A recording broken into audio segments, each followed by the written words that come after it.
Just two more malls before we are finished with Kentucky, and the last two are big and successful. And curiously, they're just right across the freeway from one another. Let's get started with the mall at St. Matthews.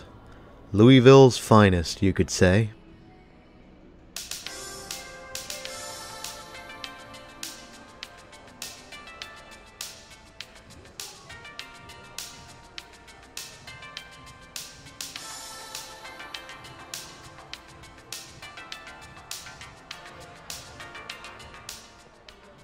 In its early days, the mall at St. Matthews was simply known as The Mall, and was the first enclosed mall in Kentucky as it opened under the Rouse Company's guidance in March of 1962. Going back quite a ways, aren't we? The mall would host A&P, Kaufman-Straus, and a Rose's discount store.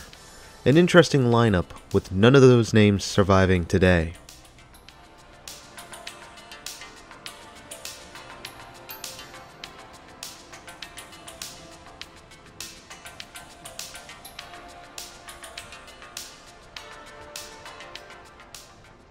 The mall was quite loaded for its times, boasting multiple fountains, a large-scale chess set, and a children's play area.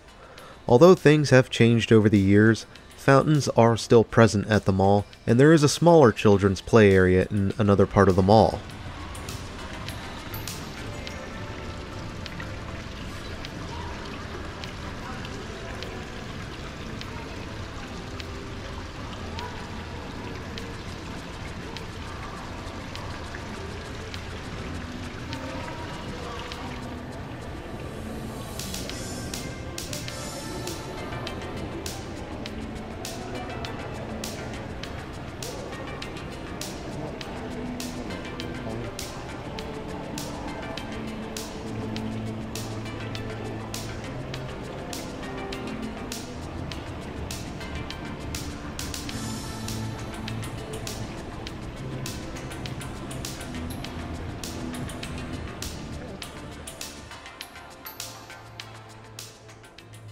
A mall this old is bound to have quite a bit of history, and sure enough, an expansion later in the 60s would bring forward JCPenney, a name that does still live on today.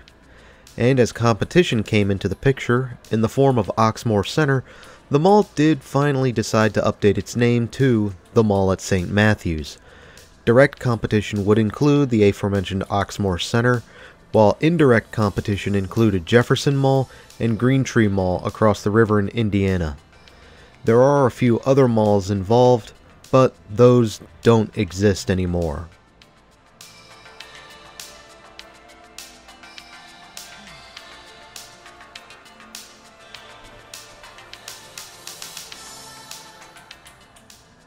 The mall at St. Matthews persevered, attracting the likes of the Limited and Express in the 1990s.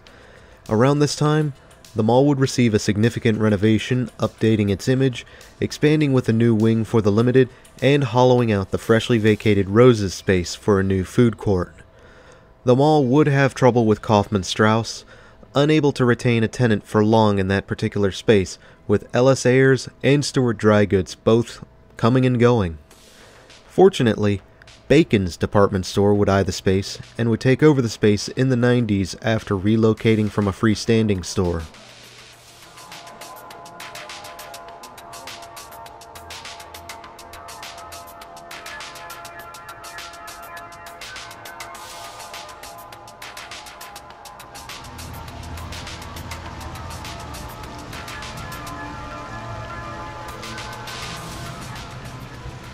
You know, the mall at St. Matthews used to have a few more fountains than these.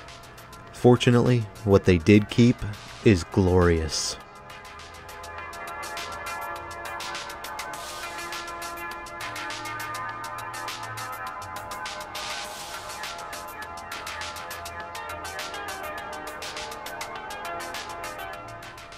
After that major expansion, everyone wanted a piece of the pie that was the mall at St. Matthews. Another expansion in 1995 would bring forth a Dillard's department store and a Lord & Taylor. In 1998, Dillard's would eat up Bacon's and convert their department store into a secondary anchor for Dillard's Men, Home, and Children.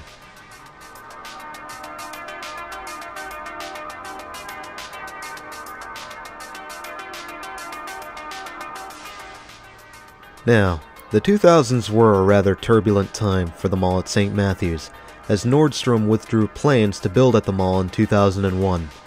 Lord & Taylor would also close its doors in 2004 and would be temporarily filled in by doll hairs until their untimely death in 2007.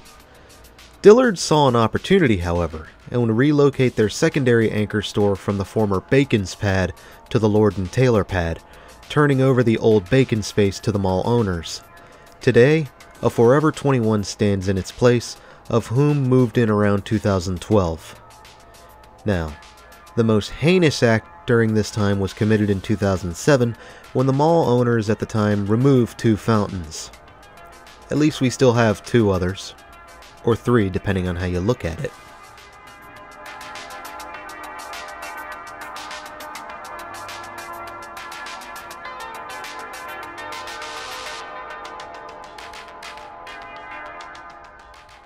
A 10-screen Cinemark theater would move in next to the mall in 2013, which was a good sign for the mall. But then in December 2015, a massive fight broke out in the mall with 2,000 people reportedly getting involved.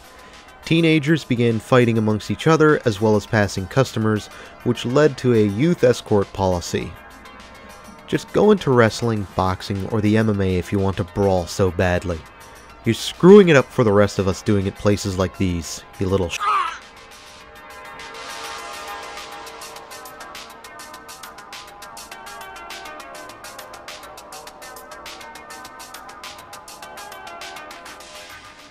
In 2017, the mall would announce another major renovation, but only for the food court specifically, as it would update the space with new flooring, furniture, and furnishings.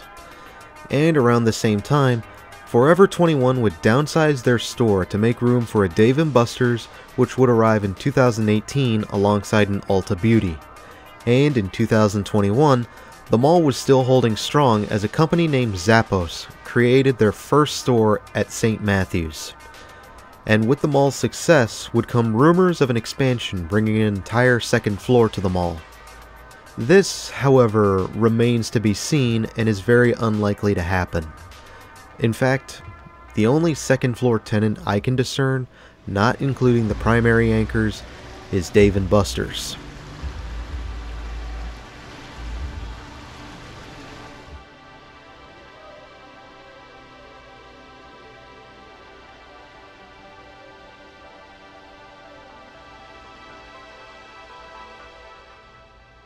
Today, the mall at St. Matthews is still chugging along, coexisting with Oxmoor Center to create a powerful retail corridor in Louisville, Kentucky.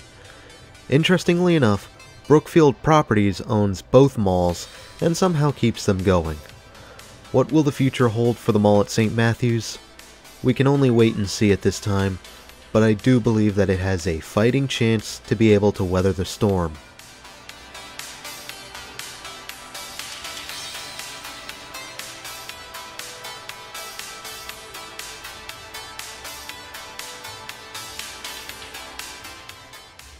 This is another one of those live malls that just looks awesome and has plenty of shops to offer.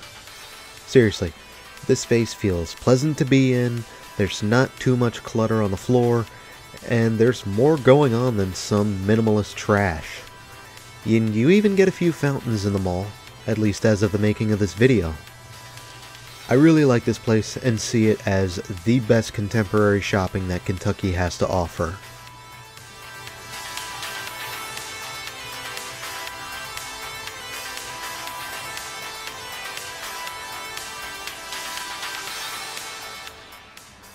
Now, I did mention that this mall is across the freeway from Oxmoor Center, which we'll cover next. I do want to talk about it for a moment though, as I do find it interesting. Many malls across the street from each other was a rare occurrence even back in the day. Usually, one will win out over the other, or they both end up suffocating each other while competing for a market that's just too small. But here, St. Matthews and Oxmoor Center still continue on. As the economy worsens, however, we do have to wonder, will one mall win out over the other? Because both are in good shape, albeit scuffed, and both have been able to adapt to changing times, at least so far.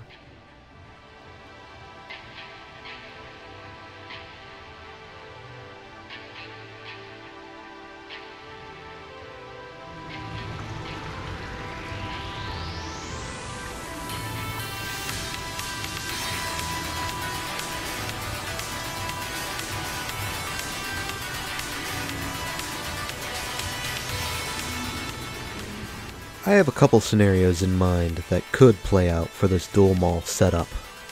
One might end up winning out over the other, and lead to a chain reaction of stores consolidating into one mall while the other flounders and eventually closes up.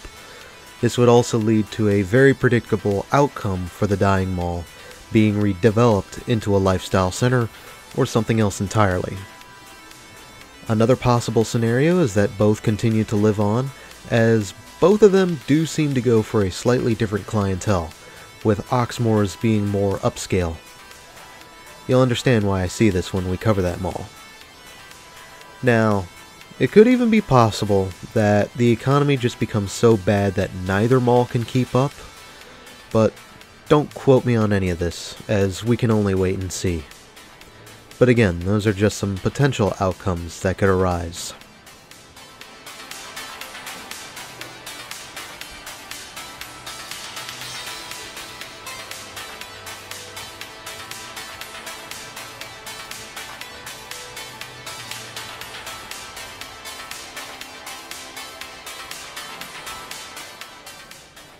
Pardon me for not showing the food court, but the liability was just too great. It was pretty packed. I did stop for a bite to eat at Chick-fil-A at least. Now, if fast food chicken isn't your speed, you do have plenty of other options available like cheesesteaks, kebabs, and pizza, just to name a few. And if you prefer a proper sit-down restaurant, Red Robin and Cheesecake Factory are always an option. But enough about that. It is just about time to wind down and move on. I want to thank you guys for joining me in the mall at St. Matthews. What did you think about the mall? Share in the comments below.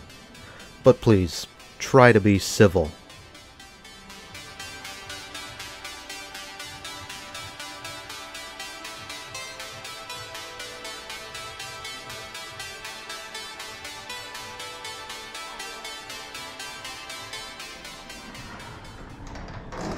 Thanks for having me, Louisville, Kentucky. And until next time, this is Doomie Grunt wishing you, and the mall at St. Matthews, farewell, and good luck in this mad, mad, mad world.